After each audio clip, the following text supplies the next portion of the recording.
আসসালামু আলাইকুম।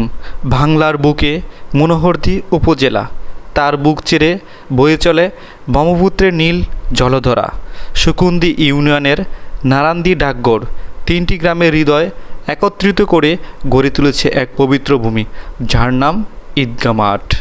এই মাঠ যেন শুধু মাটি নয়, এ যেন খুশির বাগান, যেখানে আকাশে নীল রং মিশে যায় মানুষের চোখের আলোয়। প্রতি ঈদে, ঈদুল ফিতর হোক বা ঈদুল আজহা, ভোরের আজানে কাঁপে নদীর ঢেউ, তাকবীরের সুরে কাঁপে বুক ভরা আবেগ। শিশুরা নতুন জামা পরে ছুটে আসে, বয়স্করা হাতে টুপি আর মিসবাহ নিয়ে দাঁড়ায় কাঁধে কাঁধ মিলিয়ে।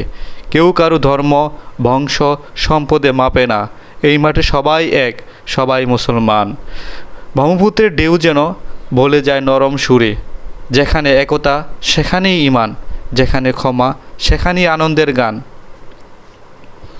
এই মাঠ শুধু নামাজের স্থান নয়, এটা সুখ নদীর শান্তির প্রতীক, যেখানে প্রতিটি দুয়ায় মিশে থাকে গ্রামের ভালোবাসা। যে একবার এই মাঠে ঈদের সকাল দেখে, সে বুঝে ফেলে প্রকৃতি, ধর্ম আর মানুষ